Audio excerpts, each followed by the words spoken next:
খেলার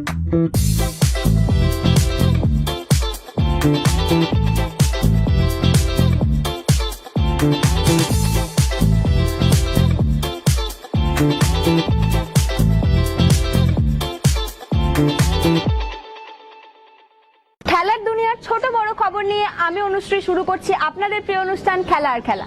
ফুটবলের ডায়েরি নিবেদন করছে সংবাদ প্রতিদিন। একসময় কলকাতা ফুটবলের অলংকার ছিল দলবদল, তা নিয়ে কালি খরচ হতো, কিন্তু আইএসএল এর আবির্ভাবের পর থেকে দলবদল নিয়ে আগের সেই উত্তেজনা নেই।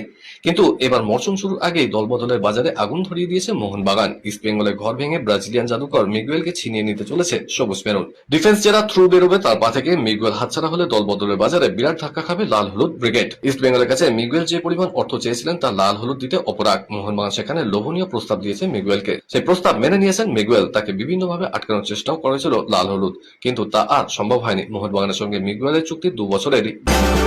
ব্রাজিলকে টাই ব্রেকারে হারিয়ে ফের বিশ্ব চ্যাম্পিয়ন হবে আর্জেন্টিনা, এমনই ভবিষ্যৎবাণী করলেন আর্জেন্টিনার গোলকিপার এমিলিয়ানো মার্টিনেজ। অ্যাস্টন ভিলার অফিসিয়াল স্পন্সরের সমাজ মাধ্যম হ্যান্ডেলে এক ভিডিও ইন্টারভিউতে বিশ্বকাপের নকআউট পর্যায়ে ভবিষ্যৎবাণী করলেন তিনি। সেখানেই আত্মবিশ্বাসের সঙ্গে জানান এবারে বিশ্ব চ্যাম্পিয়ন হবে তারাই। মার্টিনেজের ভবিষ্যৎবাণী অনুযায়ী রাউন্ড 16 আর্জেন্টিনা হারাবে স্পেনকে, ফ্রান্স হারাবে নরওয়েকে, জার্মানি জিতবে তুরস্কের বিরুদ্ধে, নেদারল্যান্ডস জয়ী হবে আমেরিকা যুক্তরাষ্ট্রের বিরুদ্ধে, জার্মানি জিতবে নেদারল্যান্ডসের বিরুদ্ধে আর ব্রাজিল হারাবে মেক্সিকোকে। মজার বিষয়, 2022 সালের ফাইনালের পুনরাবৃত্তি এই রাউন্ডেই হবে বলে দাবি করেছেন মার্টিনেজ। চোট ছাড়িয়ে সুস্থ হতে মোহাম্মদ রকিবের সময় লাগবে। আসন্ন মরশুমের শুরুর দিকে তাকে পাওয়া যাবে না। সময় মতো আইএসএল শুরু হলে সেখানেও হয়তো কিছু ম্যাচে তিনি খেলতে পারবেন না। এই পরিস্থিতিতে রাইট ব্যাক পজিশনে বিকল্প খুঁজছিল ইস্ট বেঙ্গল। শেষ পর্যন্ত এফসি গোয়ার বরিস সিং এর সঙ্গে লাল হলুদের চুক্তি হয়েছে বলেই জানা যাচ্ছে। সাইড ব্যাক হিসেবে খেলার পাশাপাশি 26 বছরের এই মণিপুরি ফুটবলার মিডফিল্ডার ও উইঙ্গার হিসেবেও খেলতে পারেন। জানা যাচ্ছে বরিসের সঙ্গে 3 বছরের চুক্তি হয়েছে। ক্রিকেটের ডায়েরি। আফগানিস্তানকে হারিয়ে 170 রানে জয়ী হলো টিম ইন্ডিয়া। 3 ম্যাচের সিরিজে 2-0 ফলের ব্যবধানে এগিয়ে গেলেন শুভমানরা।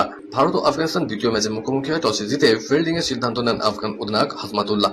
প্রথমে ব্যাট করতে নেমে কার্যত ঝড় তোলে ভারতীয় ক্রিকেট দল। 204, রোহিত শর্মা 48 রানে আউট হয়ে যান। এরপর বিধ্বংসী ব্যাটিং শুরু করেন অধিনায়ক শুভমান গিল, করেন 154 রান, পান 2টি 6 এবং 22টি 4। তাকে যোগ্য সঙ্গত দেন ঈশান কিষান, 79 বলে করেন 125 রান। 49.5 ওভারে 402 রান তোলে ভারতীয় দল। আফগানিস্তানের বোলার খরোটি নেন 4 উইকেট, 3 উইকেট পান রশিদ খান, 1টি করে উইকেট আসে খাফজ জাফর এবং সালিম সাফির ঝুলিতে। নেতৃত্ব আগেই ছেড়েছিলেন। এবার লখনৌ সুপার জায়ান্টস দলের সঙ্গে পুরোপুরি সম্পর্ক ছিন্ন করলেন ঋষভ পান্ত।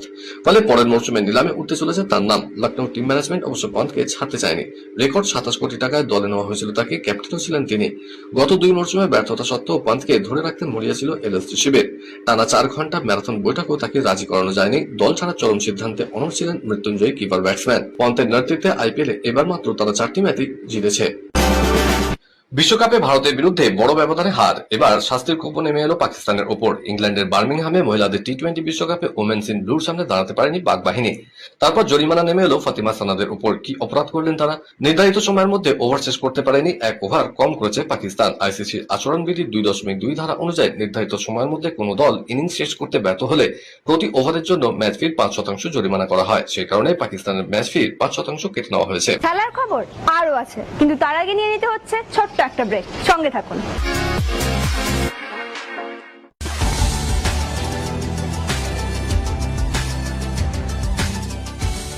কেআরকে নিউজ মিডিয়া প্রযোজিত সাপ্তাহিক বিনোদনমূলক অনুষ্ঠান বিনোদন.com দেখুন প্রতি শনিবার ঠিক রাত 10:25 আপনাদের প্রিয় চ্যানেল ভিশনে।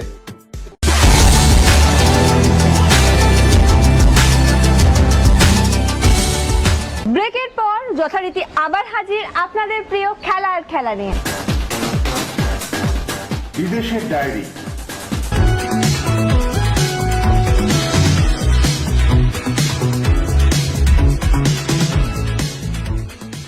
ফিফা চালু করা হাইড্রেশন ব্রেক নিয়ে কথা বলে আমেরিকা তো বটেই, ইউরোপের মিডিয়াতেও চোখ টেনে নিয়েছেন ডাচ ক্যাপ্টেন ভার্জিল ভান ডাইক। 3 মিনিটের হাইড্রেশন ব্রেক নিয়ে ভান ডাইক বলেছেন কনসেপ্টটা ইন্টারেস্টিং, কিন্তু ম্যাচ দেখার সময় টিভিতে এত কমার্শিয়াল ব্রেক একেবারেই ভালো লাগছে না। খুব গরম হলে প্লেয়ারদের ব্রেক নিশ্চয়ই দরকার, কিন্তু প্রতি ম্যাচে সেটা দরকার কিনা ভাবা দরকার। ভান ডাইকের ইঙ্গিত ডালাসের এটিএনটি স্টেডিয়ামে নেদারল্যান্ডস বনাম জাপানের ম্যাচের দিকে, কারণ ডালাসের এই স্টেডিয়ামে রোদ এড়াতে পুরো ছাদ বন্ধ করে দেওয়া যায়, পুরো স্টেডিয়াম ক্লাইমেট কন্ট্রোলও করা যায়। তাহলে এখানে ওয়াটার ব্রেকের দরকারটাই বা কি? নেইমার কি চলতি বিশ্বকাপে পুরোটা খেলতে পারবেন না? আমেরিকার সময় ব্রাজিল দলের বেস ক্যাম্প নিউ জার্সির কলম্বিয়া পার্ক ট্রেনিং ফ্যাসিলিটিতে নেইমারের গ্রেড 2 কাপ মাসলের চোটের নতুন করে ডাক্তার পরীক্ষা হয়। সেই মেডিকেল টেস্টের রিপোর্ট ভালো তো নয়, বরং অন্ধকারাচ্ছন্ন। ফলে নেইমারের মাঠে প্রত্যাবর্তন নিয়ে আরো বেশি আশঙ্কা তৈরি হয়েছে। 34 বছরের স্যান্টোস ফরওয়ার্ড ব্রাজিলের হয়ে শেষ ম্যাচ খেলেছেন 2023-এর 17 অক্টোবর উরুগুয়ের বিরুদ্ধে বিশ্বকাপের লাতিন আমেরিকান কোয়ালিফাইং রাউন্ডে। এমনকি আনচেলত্তি যেদিন ব্রাজিলের 26 জনের চূড়ান্ত বিশ্বকাপ দলে নেইমারকে রাখেন, তার পরের দিনে দেশের ঘরোয়া লিগের ম্যাচে চোট পান বার্সেলোনা এবং পিএসজির এই প্রাক্তন তারকা। বিশ্বকাপ শুরুটা দারুণ করেছেন হ্যারি কেন। জোড়া গোলে ভর করে ক্রোয়েশিয়াকে 4-2 গোলে হারালো ইংল্যান্ড। থ্রি লায়ন্সের অপর দুই গোলদাতা জুড বেলিংহ্যাম এবং মার্কাস রাশফোর্ড করতে আর ঘুরে দাঁড়াতে পারেনি লুকা মদ্রিচা। বরং এই পর্বে ক্রোট গোলরক্ষক ডমিনিক লিকোভিকুইচ দুরন্ত একটি সেভ না করলে আরো বড় ফুটবল বিশ্বের নজর ছিল হিউস্টনে ক্যারিয়ারের ষষ্ঠ বিশ্বকাপে খেলতে নামা ক্রিশ্চিয়ানো রোনাল্ডোর দিকে। পর্তুগিজ সমর্থকরা আশায় ছিলেন তাদের মহাতারকা অনামী কঙ্গোর বিরুদ্ধে জ্বলে উঠবেন, কিন্তু কোথায় কি। গোটা ম্যাচে নিজের ছায়া হয়ে থাকলেন CR7 আর তার দল পর্তুগালও আটকে গেল 52 বছর পর ফের বিশ্বকাপ খেলতে নামা দলের কাছে। কাঙ্ক্ষিত গোল আসতেও বিলম্ব হয়নি। ষষ্ঠ মিনিটেই পেড্রো নেটোর ক্রস থেকে হেরে জাল কাপান জোয়াও নেভেস। তখন মনে হয়েছিল এই কঙ্গোকে গোলের মালা পরাবে মার্টিনেজ ব্রিগেড, কিন্তু গোল হজম করার পরই গা ঝাড়া দেয় আফ্রিকার দেশ। এরপর পর্তুগালকে রীতিমতো বেগ ফেলে দেন বোকাম্বুরা। প্রথমার্ধের সংযোজিত সময় হিউস্টনে স্টেডিয়ামকে স্তব্ধ করে কঙ্গোকে সমতায় ফেরালেন ইয়োহান উইসা, কিন্তু শেষ পর্যন্ত আর গোল আসেনি। মাথা নিচু করেই মাঠ ছাড়লেন ফার্নান্ডেসরা। এমবাপে বা হালান্ডের মতো শুধু একটি বা দুটি গোল করার পরিবর্তে মেসি হ্যাট্রিক করেন, যা ছিল বিশ্বকাপে তার প্রথম হ্যাট্রিক। এই 3টি গোলের মাধ্যমে 3-0 গোলে জয়ের মতো দুর্দান্ত খেলা যদি তিনি চালিয়ে যান, তবে মেসি তাদের ছাড়িয়ে যাবেন এবং এককভাবে রেকর্ডটি নিজে করে নেবেন। বিশ্বকাপে দৌড়ে যারা এগিয়ে, তাদের মধ্যে যে ইংল্যান্ড নেই তা মানছে ইংল্যান্ড কোচ টমাস তুসেল। কিন্তু তারপরেও তুসেল জানিয়েছেন ইংল্যান্ড বিশ্বকাপ জিততে পারে, কারণ ধাপে ধাপে সেই লক্ষ্যের দিকে এগিয়ে যাওয়ার শান্ত মানসিকতা ও লক্ষ্যে স্থির থাকার মনোভাব ইংল্যান্ডের রয়েছে বলে তারা প্রত্যয়ী। কেন ইংল্যান্ডকে নিজেই এগিয়ে থাকা দেশের মধ্যে রাখছেন না তুসেল? চেলসি ও বায়ার্ন মিউনিখের প্রাক্তন কোচের বক্তব্য, সাম্প্রতিক অতীতে বিশ্ব ফুটবলে এই মাপের সাফল্য ইংল্যান্ড পায়নি, তাই ফেভারিটের তালিকায় নিজেদের রাখতে নারাজ ইংল্যান্ড কোচ। বিশ্ব চ্যাম্পিয়নের মতোই শুরু। কানসাস সিটি গ্যালারি থেকে শুরু করে আলজেরিয়াকে 3-0 গোলে হারিয়ে ফিফা বিশ্বকাপ 2026-এর অভিযান শুরু করলো আর্জেন্টিনা। দেশের জার্সিতে 200। কেন এখনো তিনি আর্জেন্টিনার সবচেয়ে বড় ভরসা?